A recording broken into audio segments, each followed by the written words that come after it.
Welcome to today's seminar. Today we're going to talk about the clinical framework for seating and positioning. There are several learning objectives, and the first one is that you will be able to learn, to recognize, but also to understand the four objectives of seating. The second one is that you'll learn also that you cannot compromise one or more seating objectives to achieve or deliver another one. The third one is that you learn how to apply the seating objectives in line with the needs of your user. This is the overview of the four seating goals, and the first one is dynamic positioning. Providing the right position to a user is critical for his functional level. Imagine a user with spasticity. By changing his position, you can actually change the level of spasticity or increase muscle tone and enable more function for that user.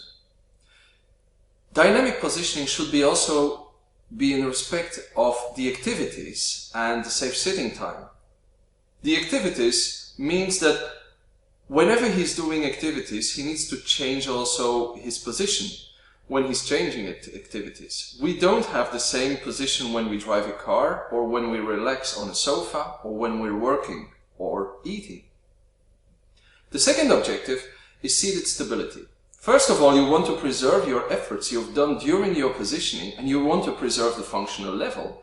But at the same time, you want to create a safe environment for your user that prevents him from falling out of the wheelchair or losing balance during activity execution. The third objective is skin and tissue protection. As a result of prolonged sitting, secondary complications are unfortunately frequently seen. Pressure injuries is one of the most seen secondary complications in wheelchair users, and it should be avoided at all times. The last objective is comfort. And comfort is important to find a sustainable and feasible solution for our customers. After all, who wants to sit in a position that is not comfortable? Let's go a little bit deeper in each and every seating goal. And to facilitate your understanding, we created for each goal a separate video as a matter of introduction.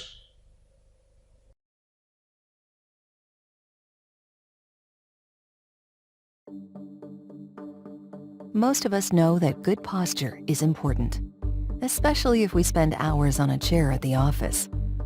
And if we want to reach or see something better, we simply change our posture. For wheelchair users and people with reduced mobility, it's not that easy. They are dependent on the position of the pelvis and the ability of the seating surface to correct or accommodate their position. The seating surface needs to keep the user's position in the anterior, posterior, and lateral direction. Immersion and envelopment orient the pelvis in a neutral position to promote spinal alignment and position the thighs. And good posture doesn't only impact the way a user sits in a wheelchair, but also their functional abilities. In short, the importance of the cushion to provide proper positioning for a user should never be underestimated. So the first goal is dynamic positioning. And if we want to define positioning, we can do it as following. It is the ability to decide where and how to place the pelvis and thighs on a seating cushion. A good posture is dependent on the alignment of your body and its segments. And it goes hand in hand with postural control, or the ability to maintain a certain position to maintain your stability. As I already mentioned, we can influence the functional level of a user by providing him another position. So we use also functional scales to assess whether the position of the user is appropriate or not. An appropriate pelvic positioning actually enables not only function, it also enables spinal extension and a proper positioning of the head. A neutral pelvic positioning is not only favorable in the front to back or the anterior-posterior direction, it's also favorable in the lateral direction.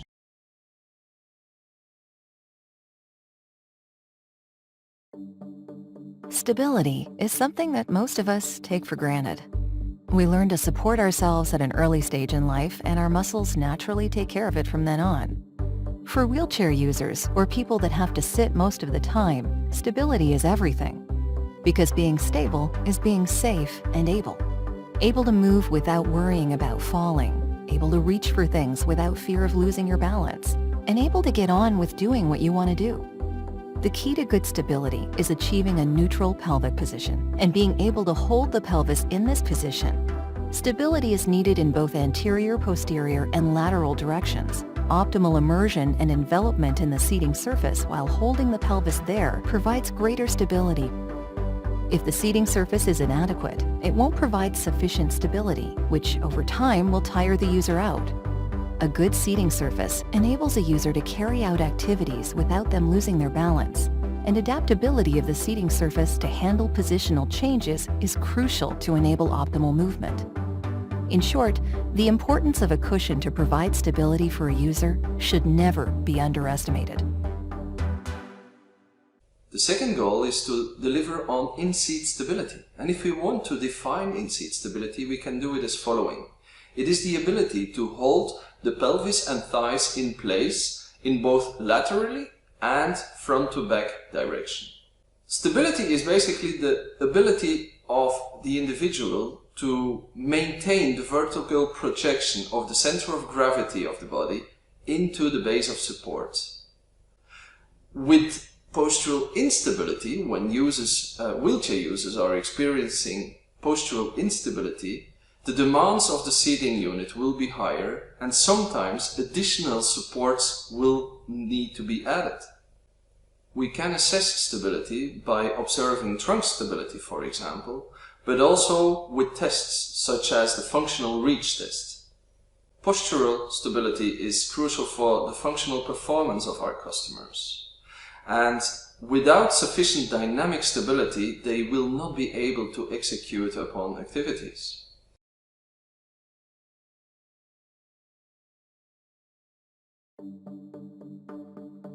We all suffer from skin and tissue damage now and then.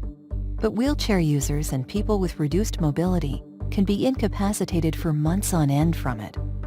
Sitting all day, every day, greatly increases the risk of damage to soft tissue around the pelvis and ischial tuberosities. Friction and shear generated by movements can also lead to skin and tissue damage, especially if the seating surface can't adapt to movement or be adjusted to the body. Distributing pressure evenly by immersing and enveloping the pelvis into the seating surface minimizes skin and tissue deformation and prevents it from breaking down. The right seating surface may even enable users with damaged skin or tissue to carry on with their everyday activities. In short, the importance of the cushion to provide the necessary skin and tissue protection for a user should never be underestimated. The third objective is to deliver on skin and tissue protection and to prevent pressure injuries. To define pressure injuries, we use the definition created by the NPOAP and EPOAP. A pressure injury is localized damage to the skin and/or underlying tissue, and it occurs as a result of intense and/or prolonged pressure or pressure in combination with shear. It mostly occurs over a bony prominence. Deformation has to be seen as the root cause of most of the pressure injuries. Deformation can lead to occlusion of the circulatory system, leading to ischemia, but it can also lead to deformation-induced injuries. We can assess for risk on pressure injuries in different ways. You can use the classical scales, such as Braden or Waterloo, but you can also use pressure mapping to measure pressure at the level of the interface between the user and the seating unit. There are several strategies that can apply to lower the risk for pressure injuries. One of those strategies is offloading. Another one is the maximization of the contact surface. Maximization of the contact surface contributes to lower peak and average pressures, and it can be done by maximization of immersion and envelopment of the support surface. You need to realize that time is everything with pressure injuries. Whether it's now a low or a high pressure, it's the amount of time exposed to this pressure that will determine whether a pressure injury will occur or not. Every seated position can be a position at risk, as long as you spend sufficient time in this position.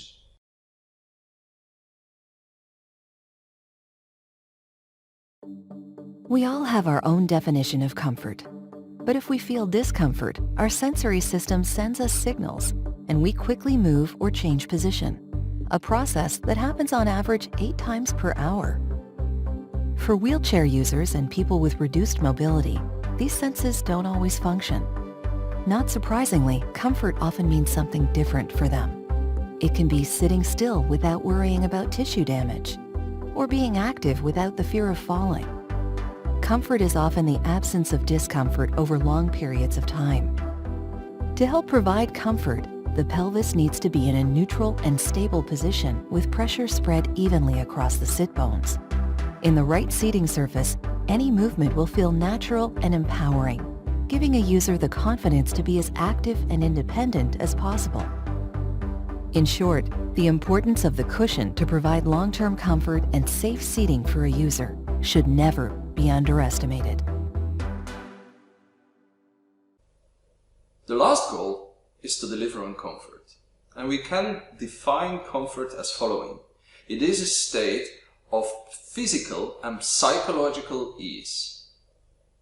Comfort is much more than the absence of discomfort or pain. It is actually a perception of well-being, and it's a natural state we cannot sense. The psychological comfort is also the perception of being safe and being at ease with a product or a situation. Imagine your sofa at home, which is hopefully very comfortable when you're watching a movie. Well, imagine that this same sofa is positioned right on top of a very high cliff. Your level of comfort will differ from the level of comfort you experienced in the home situation.